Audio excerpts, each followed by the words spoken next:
Tujuannya kenapa ini dikelola? Ya, tetap lestari Alam. sama hutannya kalau sini ya. Iya. Dan habitat kita yang ada di bawah hutan tersebut.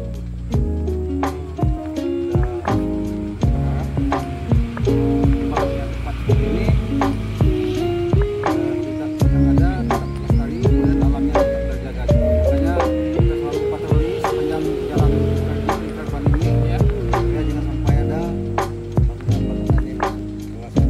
Iya. Oke, ya. Ini satu tujuan yang bagus untuk pelestarian alam. Selamat Pak ya. Apa kabar Bapak Ibu Saudaraku yang saya kasih dalam Tuhan Yesus?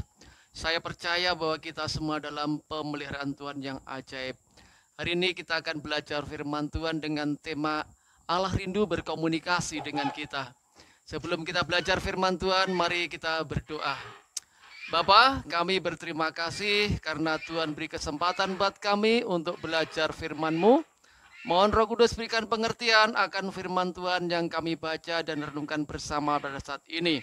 Di dalam nama Tuhan Yesus kami berdoa. Amin.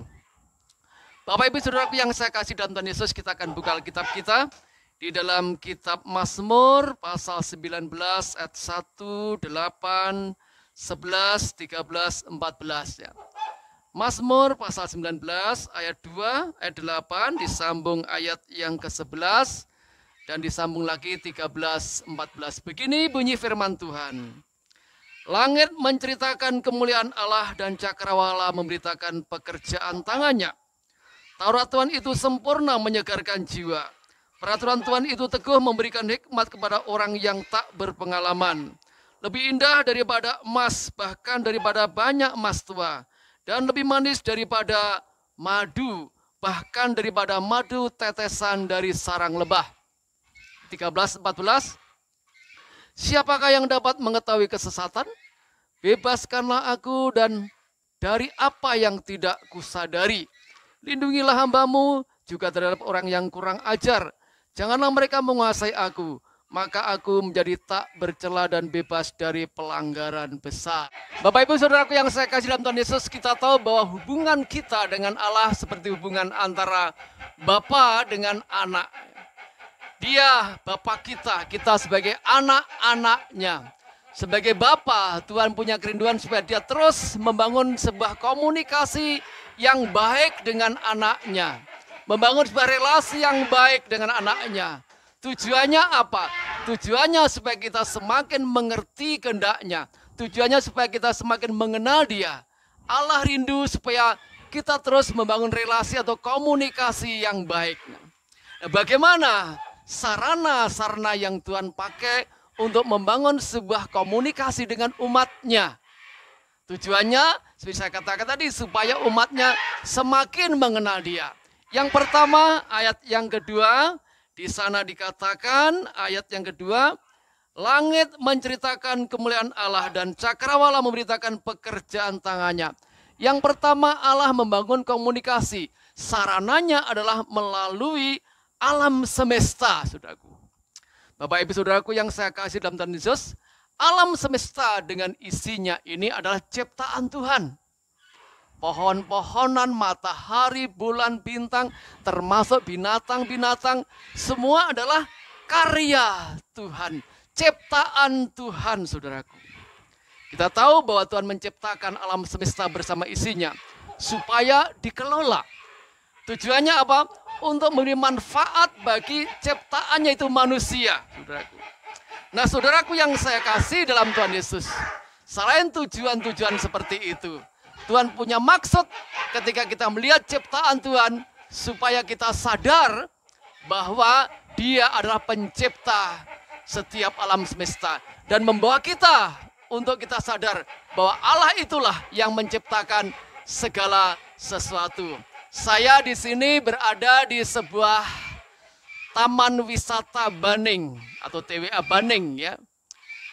Di belakang saya ini ada ciptaan Tuhan, burung enggang. Burung enggang ini ikon bagi Kalimantan ya. Ada dua macam, ini yang nama enggang gading, yang kedua itu enggang emas ya. Saudaraku, ketika kita melihat ciptaan Tuhan, binatang seperti ini, burung ini yang dilindungi burung ini ya.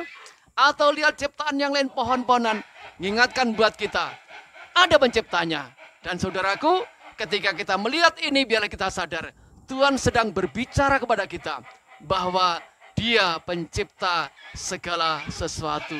Sehingga mendorong kita untuk berkomunikasi dengan Tuhan. Itu yang pertama. Kita sudah belajar, Bapak Ibu Saudaraku, bagaimana sarana Tuhan berbicara atau berkomunikasi dengan kita sebagai anak-Nya. Yang pertama kita pelajari tadi melalui alam ciptaan. Kita lihat di sekitar kita ini ada banyak ciptaan Tuhan, ada pohon-pohon bermacam-macam.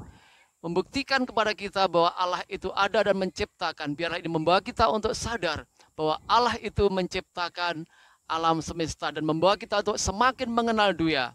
Yang kedua, ayat yang ke-8 berkata kepada kita, Taurat Tuhan itu sempurna, menyegarkan jiwa. Peraturan Tuhan itu teguh, memberikan nikmat kepada orang yang tak berpengalaman. Yang kedua, Tuhan berkomunikasi atau berbicara kepada umatnya melalui firman-Nya. Firman Tuhan yang tertulis di dalam Alkitab itu adalah bukti kehadiran Tuhan di dalam kehidupan kita, Bapak Ibu. Firman Tuhan ini memang yang tertulis Kejadian sampai Wahyu, ini adalah kata-kata Tuhan. Dalam bahasa lain, diilhamkan Tuhan. Arti diilhamkan itu berarti Tuhan memberikan ide, memberikan gagasan, memberikan segala rencananya, maksudnya kepada manusia. Dia pakai manusia, orang-orang pilihannya untuk menyatakan idenya, kehendaknya, gagasannya. Berarti Bapak Ibu Saudaraku, Alkitab yang kita punya adalah firman Allah. Dan firman Allah itulah yang dipakai Tuhan sebagai sarana untuk Dia berkomunikasi dengan umat ciptaannya.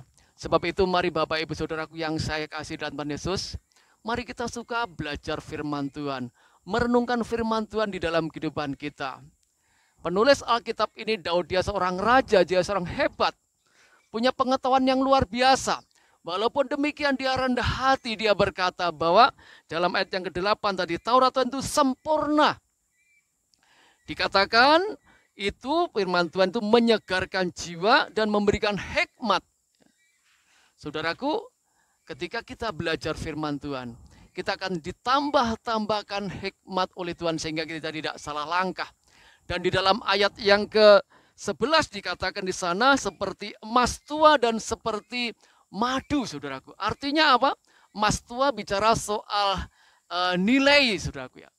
Jadi artinya apa ketika kita hidup dalam firman, membuka diri terhadap firman, berarti kita jadi orang yang semakin bernilai. Dikatakan itu seperti madu, saudaraku. Artinya apa? Artinya saudaraku ketika kita berusaha menikmati firman Tuhan, hidup dalam firman Tuhan, maka kita secara rohani akan dikuatkan, disegarkan, diberikan kekuatan. Jadi Bapak Ibu yang saya kasih dalam Tuhan Yesus, cara Tuhan berkomunikasi adalah melalui firman-Nya. Sebab itu, hauslah akan firman Tuhan ya. Rindukan firman Tuhan dalam kehidupan kita. Itu yang kedua. Allah berbicara, Allah berkomunikasi lewat firman-Nya yang ada dalam kehidupan kita. Sekarang kita akan belajar cara Tuhan yang ketiga dalam membangun komunikasi dengan umat-Nya, yaitu manusia. Yang ketiga dalam ayat 13-14 di situ dijelaskan, siapakah yang dapat mengetahui kesesatan? Bebaskanlah aku dari apa yang tidak kusadari.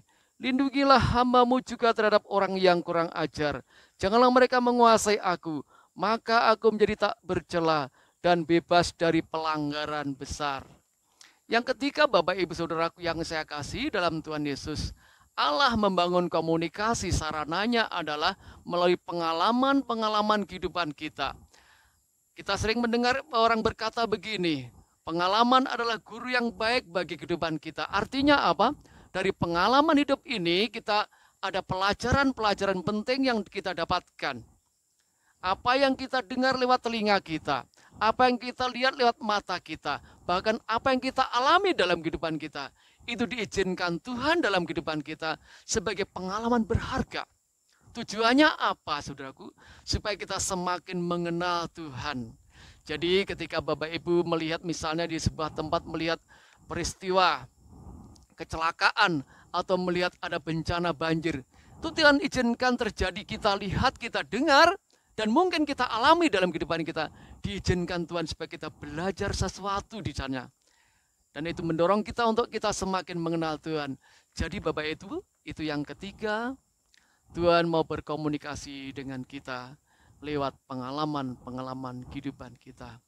Hari ini kita udah belajar ya, Allah kita rindu membangun komunikasi. Allah kita rindu terus berbicara dengan kita sebagai anak-anaknya. Sarananya yang Tuhan pakai ada 3 sarana. Yang pertama adalah melalui alam ciptaannya, saudaraku. Yang kedua, melalui firman-Nya. Dan yang ketiga, Allah bicara, berkomunikasi dengan kita, membangun hidup kita lewat pengalaman-pengalaman yang kita dengar, yang kita lihat, bahkan yang kita alami dalam kehidupan kita. Kiranya Tuhan memberkati, mari kita bangun sebuah komunikasi dengan Tuhan, supaya hidup kita semakin mengenal Dia, dan hidup kita semakin ada kekuatan dalam menjalani kehidupan ini. Kita akan berdoa.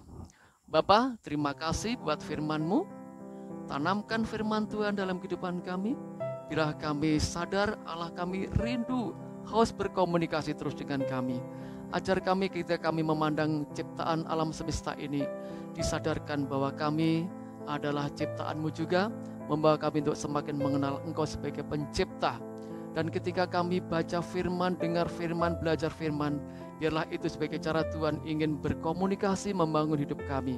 Dan ketika kami mengalami pengalaman-pengalaman dalam hidup ini, itu pun diizinkan Tuhan supaya hidup kami semakin mengenal Engkau dalam hidup kami. Terima kasih, terpuji buat nama-Mu. Dalam nama Yesus, hamba bersyukur, hamba berdoa. Amin. Salam, Tuhan memberkati kita.